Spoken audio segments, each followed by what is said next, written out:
everybody, it's the Law Gnome, and welcome to the 14th episode of my special 2019 segment on my channel, 007, A Bondiful Year. And I've got to say, this is going to be a very interesting review, because when it comes to the 1985 James Bond film, A View to a Kill, there is a great deal to talk about in terms of what was going on in the movie itself, the cast of course, and a lot of what was going on behind the scenes, because this is also the final time that James Bond is played by Roger Moore, so it also has a little bit of sadness to it. It is quite incredible to know that as of 1985, Roger Moore had played James Bond for the longest, for a total of 13 years. That is quite impressive. This movie also stars a very well-known bunch of people, including Grace Jones as the villainous sidekick Mayday, Tanya Roberts as the leading lady Stacy Sutton, and you would think, as a James Bond fan, I would easily see a James Bond film where the lead villain is played by Christopher Walken. I'm really sorry if that made a little bit of cringe towards you guys, but yes, the main villain in this film is Max Zorin, who is played by the amazing Christopher Walken. And it wasn't until 2013 when I actually went to the Spy Museum in Washington, D.C., where there was an amazing exhibit and tribute to 50 years of Bond villains, and even though I had seen a very large portion of the James Bond films, I had no idea that Christopher Walken was the villain in A View to a Kill. So I said to myself, I really am very excited to see this movie. So Roger Moore, of course, plays James Bond again. This time he has to go investigate this specific well-known and wealthy philanthropist named Max Zorin, who is dabbling in everything from horses to oil, and he seems to have a very checkered past, and apparently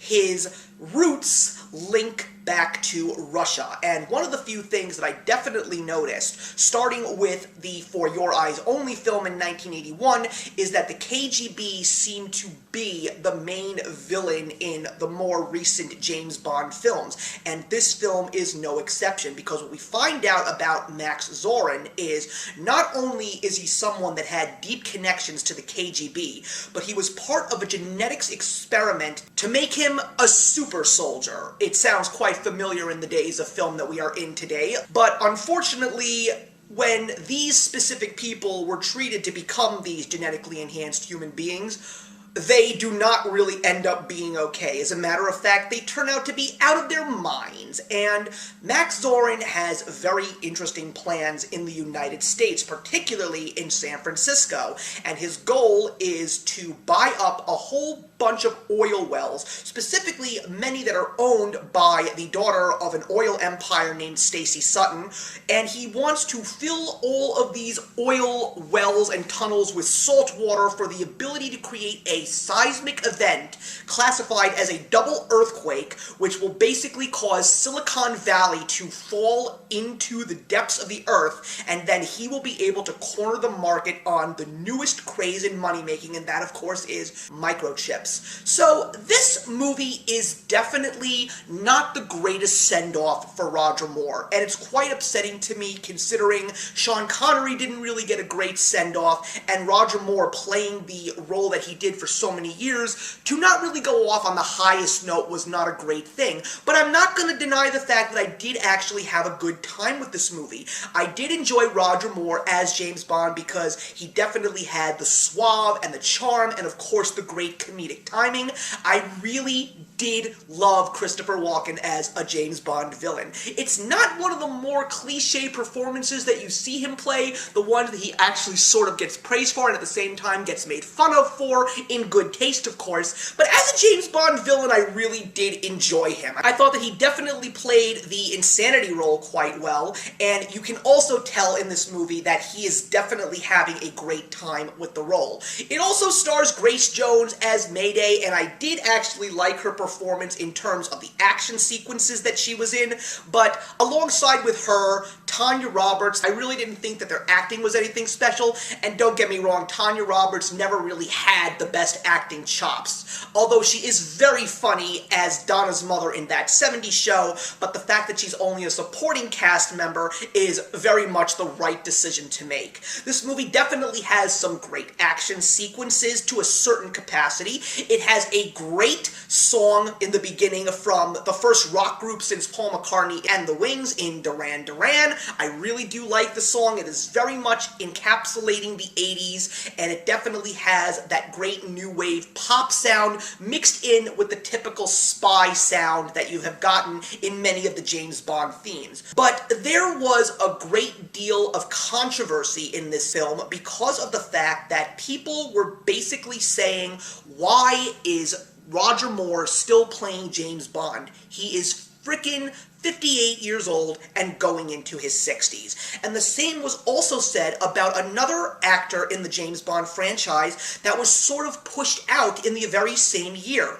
Lois Maxwell, who played Miss Moneypenny since 1962, the very first James Bond film. This was also her very last film, and I will definitely say that they definitely tried to give her a moment that gave her somewhat of a proper send-off, just because of the fact that she has always been the supporting cast member. But these two people were very much into their late 50s, and it was really sad to hear that people were saying, we need someone new, we need someone hip, and you can also see that in probably the worst part of this movie, which is most of the action that involves James Bond on foot and fighting fist to fist. You can definitely see that a lot of this is very much poorly choreographed. The punches really do look fake, and I guess it's just because of the fact that Roger Moore was unfortunately getting up there in age, and it's just very hard for a guy who's approaching 60 to be that spry action star that you saw him in when he first took up the role in 1973.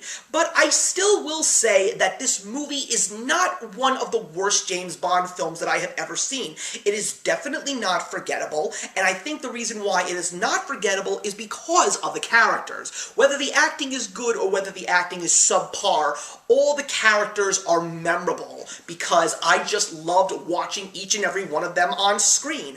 And I will still say that for Roger Moore, while the movie itself may not have been the best send-off, his performance was definitely one of the more fun performances that he played as 007, and when the credits roll in A View to a Kill, I definitely will say that I was satisfied and very happy to have seen Roger Moore take up this role for so many years, and I definitely will say at this point I sort of have a softer spot for him than Sean Connery, just because he had that wonderful personality, minus a few movies that were just poorly put together, but that was not his fault. He was just working with what he had. So I will once again say A View to a Kill is a fun, enjoyable James Bond movie, but it is definitely not one of the best, and unfortunately not one of the best ways to send off another actor who filled the role as 007. So I will be giving A View to a Kill an admirable 2.5 stars out of 4. That's it, everybody. Please put your comments in the box below, and let's discuss A View to a Kill, and I will see you in the next episode.